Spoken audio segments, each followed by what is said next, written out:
of Agent Sprister, give them a call. Or you give me the name, and I'll give them a call. Okay? I don't know everything that's going on in the neighborhoods. I'm not there 24/7, 365, like I said. You guys are the eyes and ears for the most part.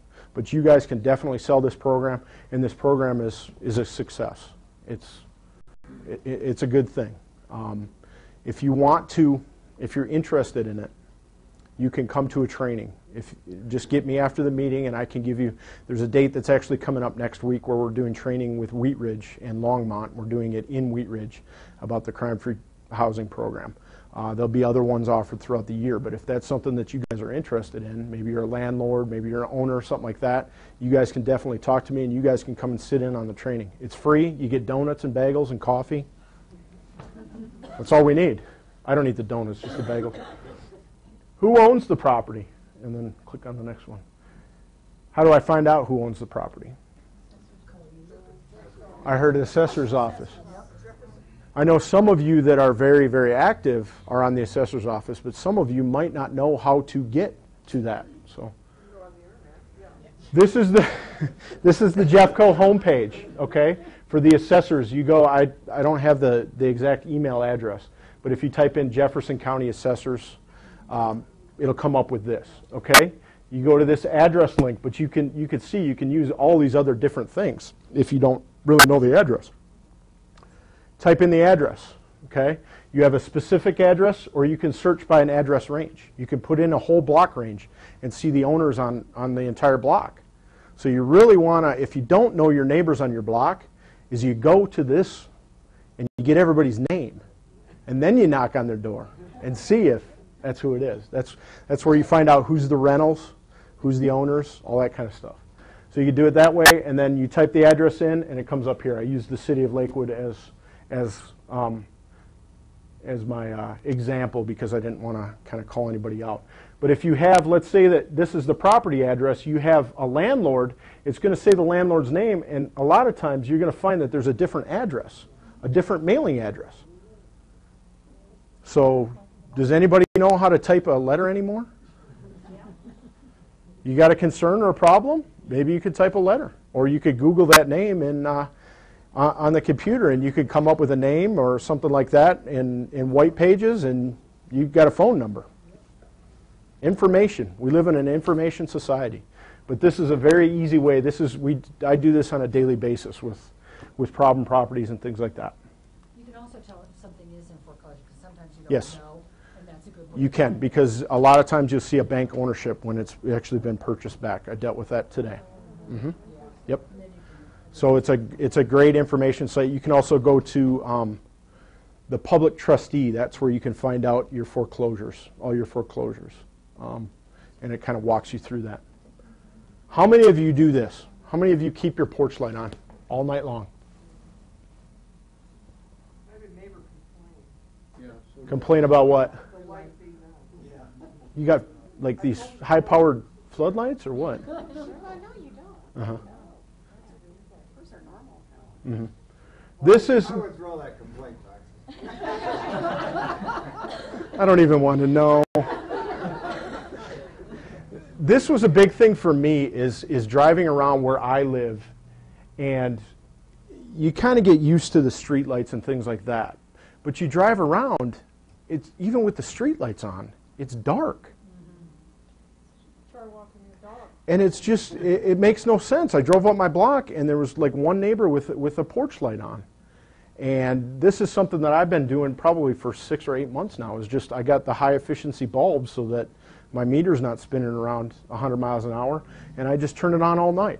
And it lights up, and kind of my neighbors have gotten that clue too, where they're turning it on more and more. And the difference that it makes in a neighborhood, if you guys can do this and see this on your block, the difference it makes in a neighborhood for lighting and things like that, it's absolutely incredible. You could see, and it's inviting, and it just kind of lets everybody know that this is a neighborhood here. Yes, ma'am. As a dispatcher, not only does it light up the neighborhood, but for you guys responding to addresses and the fire department responding to addresses. Absolutely.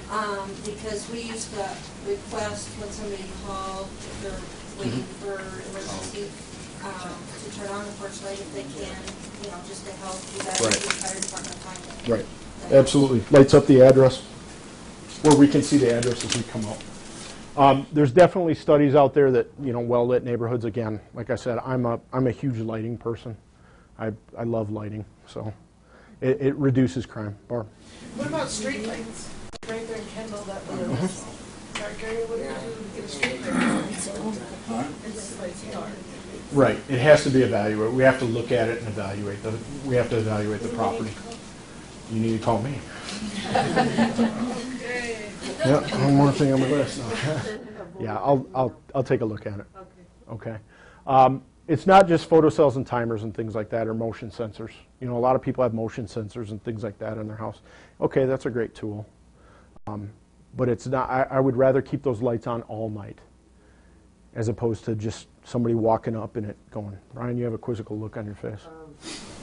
Doesn't a light coming on Scare grab somebody? somebody's attention more? Maybe even if it's just not the person who's walking up to your house that has it come on, but that surprises them a little bit, hopefully. But then also the neighbors that have to. If the light goes on, I look. You know, but if it's on all the time, Right. I don't know that I'd pay that much. Yeah. I mean, I would argue that I would rather have it well lit all the time as opposed to having it dark and all of a sudden these lights are going as the squirrel goes by or the deer goes by or the kids walking up the street, you know, whatever it is. I would rather have it well lit all the time so that everybody can see it all the time. Okay? Yeah, you can mix it in. You can mix it in. Walk around the block. Do you walk around in the middle of the snowstorm? You guys are crazy. This is a great tool. I mean, all these kind of things kind of going together. You walk around the block, you start meeting your neighbors. Hey, you got a light out. You know, hey, I went to this presentation and this guy told me about lights. You might want to fix that. It's a simple thing. But again, it's that comfort level. Do you feel comfortable walking around your block at night? No. That's what I hear. We start doing some of these things, and maybe we can change that where you do feel comfortable doing that at night. It's one step at a time to take back if your comfort level. If you don't feel that comfortable, one step at a time, one thing at a time. Yeah. I think the walking idea is great, but you know, that part of this community, there's no sidewalks, and there's more and more traffic on these roads, and the light rail hasn't even shown up yet. Right. So in the daytime, you don't even want to walk. Right. So And I have- unless you can put in 2 cents per sidewalk. I have no solution to that problem, but there's several city council people here, and there's a mayor sitting in the back. These are, Sidewalk speech ready to go.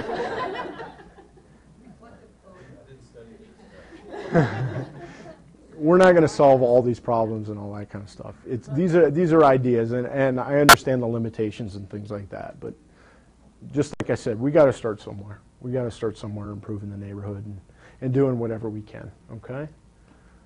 Drive slowly on the neighborhood streets. Drive and miss Daisy. Whose responsibility is it to kind of mitigate what's going on in your streets? Do you guys think that you have the power to do that? That's right. It's just what it says. Drive the speed limit, drive below the speed limit. Is it legal to do that? Are we going to pull you over because you're driving too slow? Yeah, if you're swerving, that's called probable cause. So a little bit different with that. No, it's not illegal. You can drive below the speed limit. If you guys band together as neighbors and you see that and it starts affecting how people drive in your neighborhood. You drive slow as an example. Is it always going to be these things that we're going to have to put in? Are those always going to be solutions to people driving fast? Say probably not. You're going to get a lot of broken cars, and you're going to get we're going to start getting a lot of traffic complaints because people are going to start blowing the stop signs and blowing the lights, jumping the speed bumps, and all that kind of stuff. Again, it's a community thing. You set the standard for what it is that you need to do, okay? Picking up litter near your home, even if you didn't put it there. How many of you guys do this? A lot of people. See, and that's what I got. I got people that show up here. Yeah, I know you showed up for the food, but I got people that are concerned about your community. So it starts with you guys. If you're already doing it, you have to encourage your neighbors. Be an example on all these things. Am I saying that you guys need to pick up all this stuff? Yeah, I am. It's the broken windows theory. How many of you, I know some of you paid attention at some of my things about the broken windows theory. Somebody tell me what that is.